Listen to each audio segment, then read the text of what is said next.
pessoal, eu sou Carol Negrin, professora de Biologia aqui de Estratégia Vestibulares e essas são as 100 dicas para gabaritar Biologia.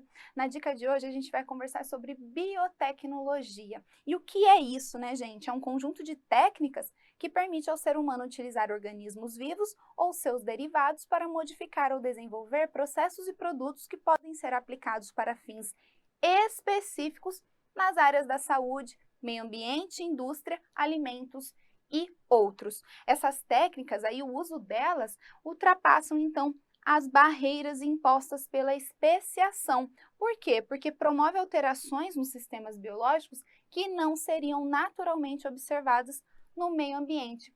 Dentre as principais técnicas, nós temos a do DNA recombinante, a clonagem e a transgenia, que são essas que nós vamos ver agora. Com relação ao DNA recombinante, como ele é realizado, né?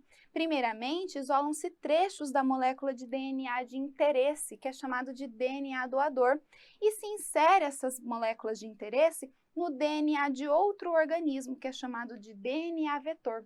Para que isso seja realizado, são utilizadas enzimas de restrição, que fazem os cortes específicos, e as enzimas DNA ligases, que vai fazer a ligação dessas duas moléculas de DNA. Aqui a gente tem representado um DNA vetor, aqui um DNA doador que vai ser inserido no DNA vetor por um processo de hibridização, e aqui a molécula de DNA recombinante.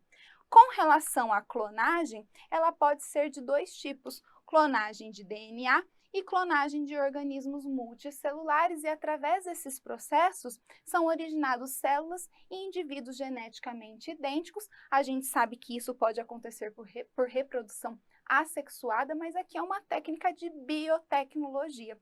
Na clonagem de DNA, ela é realizada através da técnica de DNA recombinante. Então, a gente tem aqui o corte do DNA doador, da fragmento de interesse, inserido aí no DNA vetor. Aqui temos a molécula de DNA recombinante, que no caso da bactéria é inserida no plasmídio. Esse DNA recombinante é reinserido então na bactéria, que passa a se reproduzir, promovendo o aumento do número de cópias daquele gene de interesse. Já na clonagem de organismos multicelulares, ela pode ser do tipo reprodutiva ou do tipo terapêutica, mas ambas envolvem a técnica de transferência nuclear. No núcleo estão presentes os genes, ou seja, todas as características que o indivíduo apresenta estão contidos no núcleo celular. Se envolve a transferência de núcleos, então a gente tem a clonagem de um indivíduo como um todo, tá bom? Diferenças entre esses dois tipos de clonagem: na reprodutiva, a gente tem o quê? Por exemplo, um animal, como a ovelha, ela é doadora do núcleo, e esse núcleo que é extraído de suas células é inserido, por exemplo, no óvulo em que o núcleo foi removido, e a gente então tem um óvulo aqui portador de núcleo diferenciado. Esse óvulo, ele se desenvolve num blastocisto, esse blastocisto é inserido em uma outra fêmea, e aí a gente obtém um clone da ovelha A, que é a doadora do núcleo. Já na clonagem terapêutica, como ela é realizada? O núcleo é extraído de uma célula somática e também inserido no citoplasma aí de um óvulo doador. Esse óvulo se desenvolve e são obtidas células da massa celular interna aqui do blastocisto. Elas são cultivadas aí em cultura de células e se desenvolvem em células tronco embrionárias, que podem ser personalizadas, se desenvolverem aí em diferentes células e tecidos idênticos ao organismo doador. E por fim, com relação à transgenia, o que a gente tem para dizer?